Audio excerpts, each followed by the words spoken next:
Sir, കഴിഞ്ഞ ദിവസം BJP. Kerala ഘടകം ക്രിസ്ത്യൻ ഔട്ട്റീച്ച് പ്രോഗ്രാമുമായി രംഗത്ത് വന്നിരുന്നു എന്ന ഒരു വാർത്ത പുറത്തു വന്നിരുന്നു.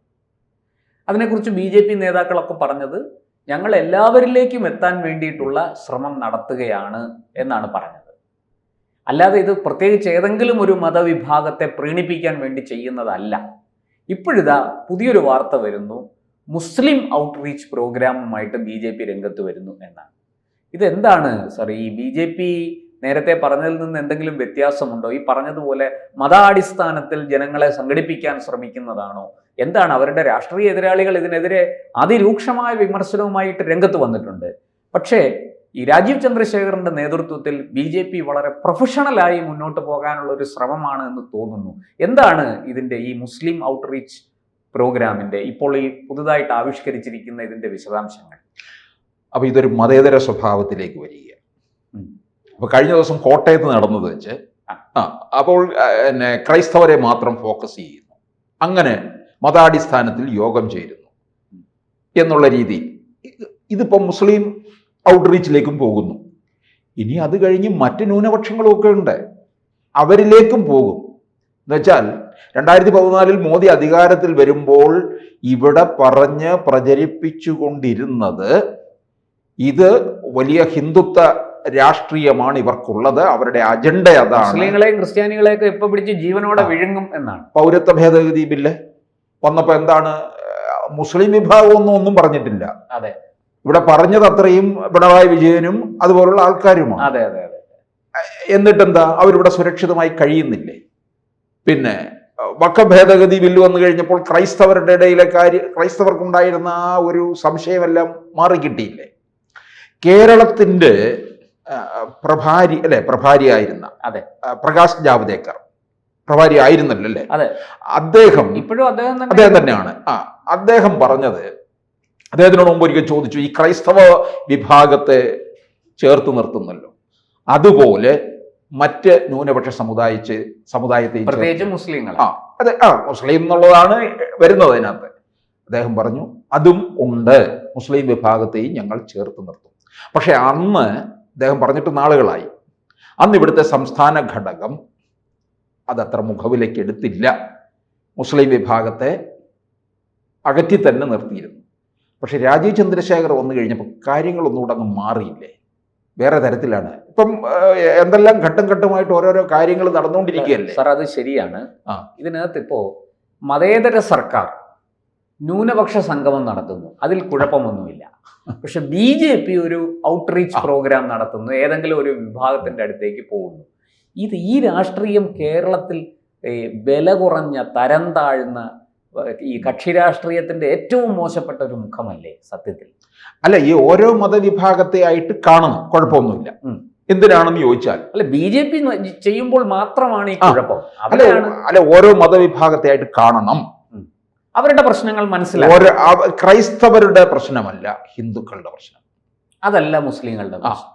അവർക്ക് ചിലപ്പോൾ ക്രൈസ്തവർക്ക് ചിലപ്പോൾ ഇവിടെയുള്ള കേരളത്തിലെ ക്രൈസ്തവരിൽ നല്ലൊരു പങ്ക് മലയോര കർഷകരും കാര്യങ്ങളും ഒക്കെ ഉണ്ട്, അവരുടെ കാര്യങ്ങൾ പറയണം. പലയിടങ്ങളിലും പള്ളിത്തർക്കങ്ങളും കാര്യങ്ങളും ഒക്കെ ഉണ്ട്, അത് പരിഹരിക്കണം. ഇങ്ങനെയുള്ള ഞങ്ങൾക്ക് പലപ്പോഴും പലതരത്തിലും അവഗണന നേരിടുന്നുണ്ട്, അത് ഏത് തരത്തിൽ പരിഹരിക്കണം. അതുപോലെ തന്നെ SNDP ആയാലും NSS ആയാലും അതുപോലെ അതിലും നമ്മൾ പറയുന്ന വിശ്വകർമ്മ സഭയുണ്ട്, പുലയർ മഹാസഭയുണ്ട്, ബുദ്ധര്, ജൈനരുണ്ട്. അതെ, അവരുടെ പ്രശ്നവും പരിഹരിക്കണം.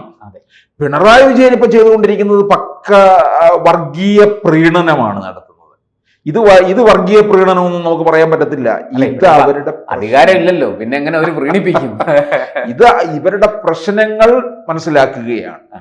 ഇപ്പൊ ക്രൈസ്തവ വിഭാഗത്തിന്റെ ഇത്തരത്തിലൊരു ഔട്ട്റീച്ച് നടത്തി, അവർക്ക് എന്താണ് അതിന് തെറ്റെന്താണ്? ക്രൈസ്തവരിലെ ഒരുപാട് മുഖങ്ങൾ ബി.ജെ.പിയിലില്ലേ? അൽഫോൺസ് കണ്ണന്താനം, അനിൽ ആന്റണി, ജോർജ് കുര്യന്, ജേക്കബ് തോമസ്, PC ജോർജ്, ഷോൺ ജോർജ്, അനൂപ് ആന്റണി, പിന്നെ നിരവധി പ്രവർത്തകരുണ്ടല്ലോ താഴെത്തട്ടില്. ഈ കാസയുടെ പ്രവർത്തകർ ഒരുപാട് പേര് ബി.ജെ.പി. ആയിട്ട് സഹകരിക്കുന്നവരാണ്. അത് നമ്മൾ ആ മുനമ്പം വിഷയത്തിലാണ് ശരിക്കും മനസ്സിലായത്. അത് ഷോൺ ജോർജ് അത് കൃത്യമാക്കി ഷോൺ ജോർജിന് അത് കറക്റ്റ് ആയിട്ട് ചാനലൈസ് ചെയ്യാൻ പറ്റി. അതാണ് അവിടെ ഉണ്ടായ വിജയം എന്ന് പറയുന്നത്. അത് പിന്നെ UDF അവിടെ കാര്യങ്ങളൊന്നും ചെയ്യാൻ കഴിഞ്ഞിട്ടില്ല. അതുകൊണ്ടാണല്ലോ എറണാകുളത്തെ MP എടുത്ത അറബിക്കടലിൽ അല്ല, ഹൈബീഡനും VD സതീശനും എതിരെ വലിയ എതിർപ്പാണ് മുനമ്പത്തൊന്ന് ഉയർന്നത്. പിന്നെ അവർ ഈ സമരപ്പന്തലൊക്കെ ഒടുവിൽ സന്ദർശിക്കാൻ വന്നപ്പോ ഈ സമരം ചെയ്യുന്ന ആൾക്കാർ ഈ ഭൂമി നഷ്ടപ്പെടും എന്ന് ഭയന്ന് ഈ പ്രതിഷേധം ഉയർത്തിയ ആൾക്കാർ അവർ പറഞ്ഞത് ഞങ്ങളൊരു മര്യാദയുടെ പുറത്ത് അവരുമായിട്ട് സഹകരിക്കുന്നു, അവരോട് ഇറങ്ങിപ്പോകാൻ പറയുന്നില്ല എന്നാണ് അന്ന് അവർ പറഞ്ഞത്. ഈ മുസ്ലിം ഔട്ട്റീച്ച് നടത്തുന്നത് മലബാർ കേന്ദ്രീകരിച്ചുകൊണ്ടായിരിക്കും. അത് കോഴിക്കോട്ടാണ് നടത്താൻ പോകുന്നത്. BJPയുടെ ദേശീയ അധ്യക്ഷൻ കോഴിക്കോട് എത്തും എന്നാണ് അറിയുന്നത്. ഇനി ഞാൻ ഇതിൻ്റെ ഒരു ഭാവി വശത്തെക്കുറിച്ച് പറയട്ടെ. അതായത് കേരളത്തിൽ ഇപ്പം മുസ്ലിം ലീഗ് നിൽക്കുന്നത്, മുസ്ലിം ലീഗും അതുപോലെ മുസ്ലിം തീവ്രം ആയിട്ടുള്ളവരും ഒക്കെ മുസ്ലിം ലീഗിൻ്റെ കീഴിൽ അണിനിരന്നിട്ടുണ്ട് UDFിൽ നിൽക്കുകയാണ്. കേരളത്തിൽ UDF ശിഥിലമാകുന്ന ഒരു സമയമുണ്ട്. അത് നമുക്ക് ഈ പഞ്ചായത്ത് തിരഞ്ഞെടുപ്പ് കഴിഞ്ഞിട്ടേ അതിലേക്കൊക്കെ പോകാൻ പറ്റുകയുള്ളൂ. LDFനും നാശമുണ്ടാകും, CPMനും കോൺഗ്രസിനും നാശമുണ്ടാകും എന്നുള്ളത് ഉറപ്പാണ്. കോൺഗ്രസിന് അധികം വൈകാതെ തന്നെ നമുക്ക് കാണാം. UDF ശിഥിലമായി കഴിഞ്ഞാൽ ചെറു ഘടകകക്ഷികളൊക്കെ ഉണ്ട്. പ്രധാന ഘടകകക്ഷികൾ മുസ്ലിം ലീഗുമായിട്ട് BJP മുസ്ലിം ലീഗ് NDA മുന്നണിയിൽ വന്നാൽ എന്താ കുഴപ്പം? എന്തെങ്കിലും പ്രശ്നമുണ്ടോ? പ്രശ്നം അതിപ്പോ മുസ്ലിം ലീഗ് NDA മുന്നണിയിൽ വന്നാൽ ഞാനൊരു ചരിത്രം പറയാം സാർ. പണ്ട് നാഗ്പൂരിൽ കോർപ്പറേഷൻ ഭരിച്ചിരുന്നത് അവിടുത്തെ ഒരു ലോക്കൽ മുസ്ലിം പാർട്ടിയുണ്ട്, ഒരു മജ്ലിസ്. നമ്മുടെ കേരളത്തിലെ മുസ്ലിം ലീഗ് പോലെയാണ്. അവരും BJPയും കൂടെ ചേർന്നാണ് നാഗ്പൂർ കോർപ്പറേഷൻ. നാഗ്പൂർ എന്ന് പറയുന്നത് ആസ്ഥാനമാണ്. അവിടെ ഭരിച്ചിരുന്നത് അവർ രണ്ടുപേരാണ്. എനിക്ക് തോന്നുന്നു തുടർച്ചയായിട്ട് ഏതാണ്ട് 10-15 വർഷം ആ കോർപ്പറേഷൻ ഭരിച്ചോ എന്നൊരു സംശയമുണ്ട്. ഇവരുടെ പിന്തുണ ഉണ്ട് BJP. ഒന്നും സംഭവിച്ചില്ല. അപ്പോൾ പിന്നെ ഈ മുസ്ലിം ലീഗ് NDAയിലേക്ക് വന്നാൽ എന്ത് സംഭവിക്കാനാണ്? നാട്ടിൽ ഭരണം സർക്കാരുകളെന്ന് പറയുന്നത് തുടർച്ചയാണ്. ഇപ്പോൾ നാളെ ഇപ്പോൾ LDF പോയി UDF വന്നു, UDF പോയി BJP വന്നു. പക്ഷേ സർക്കാരുകൾ LDF തുടങ്ങി വെച്ച ഒരു പദ്ധതി നമ്മളൊന്ന് ആലോചിക്കണം സാർ. മിസോറാമിൽ ഈ ഇലക്ട്രിക് ലൈൻ കൊണ്ടുവരാൻ വേണ്ടിയിട്ട്, റെയിൽവേ കൊണ്ടുവരാൻ വേണ്ടിയിട്ട് 11 വർഷം മുമ്പ് നരേന്ദ്രമോദിയാണ് തറക്കല്ലിട്ടത്. ജനം മോദിക്ക് ഏറ്റവും കൂടുതൽ പിന്തുണ കൊടുക്കുകയും അദ്ദേഹത്തിനോടൊപ്പം ഉറച്ചു നിൽക്കുകയും ചെയ്തുകൊണ്ട് 11ാം വർഷം അത് ഉദ്ഘാടനം ചെയ്യാൻ അദ്ദേഹത്തിന് സാധിച്ചു. ഒരു പക്ഷേ അദ്ദേഹമല്ല മറ്റേതെങ്കിലും ഒരു പ്രധാനമന്ത്രി ആയിരുന്നെങ്കിൽ ഉദ്ഘാടനം ചെയ്യുക പ്രധാനമന്ത്രിയാണ്. പക്ഷേ ഈ കഴിഞ്ഞ 10 കൊല്ലം ഭരിച്ച നരേന്ദ്രമോദി അതിനകത്ത് അയ്യോ ഭാവിയിൽ ഇത് എനിക്ക് ഉദ്ഘാടനം ചെയ്യാൻ പറ്റുമോ ഇല്ലയോ എന്ന് ആലോചിച്ചിട്ടല്ലല്ലോ ഇതിൻ്റെ കാര്യങ്ങളൊക്കെ ചെയ്യുന്നത്. ഗവൺമെൻറ് അതിൻ്റെ സംവിധാനങ്ങൾ അനുസരിച്ച് മുന്നോട്ട് പോകും. അപ്പോൾ ലീഗ് വന്നാലും കേരള കോൺഗ്രസ് വന്നാലും BJP അധികാരത്തിലിരിക്കുമ്പോൾ മുൻ സർക്കാരുകളുടെ തുടർച്ചയാണ്. അവർ ചെയ്ത തെറ്റുകൾ തിരുത്തണം, അവർ ചെയ്ത നല്ല കാര്യങ്ങൾ തുടരണം. ഇതാണ് പിന്നാലെ വരുന്ന സർക്കാരുകളെല്ലാം ലക്ഷ്യമിടേണ്ടത് അതാണ്. അതിന് പകരം കക്ഷി രാഷ്ട്രീയം പറഞ്ഞ് വെറുതെ സമയം കളഞ്ഞ് അങ്ങോട്ടും ഇങ്ങോട്ടും ആരോപണവും പ്രത്യാരോപണവും ഉന്നയിച്ച് പരസ്പരം പാര വച്ച് ഈ ജനകീയ വിഷയങ്ങളിൽ നിന്ന് ശ്രദ്ധ തിരിച്ച് വികസന പ്രവർത്തനങ്ങളെ മുരടിപ്പിച്ച് അതല്ലല്ലോ വേണ്ടത്.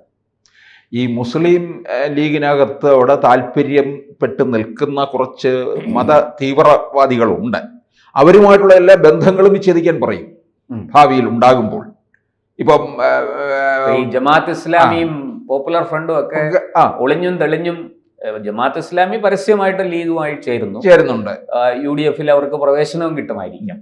പക്ഷേ ഈ പോപ്പുലർ ഫ്രണ്ടുകാർ SDPIയുമായിട്ട് പരസ്യ ചർച്ചയൊന്നും ഇല്ല ലീഗിന്. പക്ഷെ അത്തരത്തിലുള്ള കക്ഷികളുമായിട്ടുള്ള എല്ലാ ബന്ധവും ലീഗിനെ സഹായിക്കുന്നു.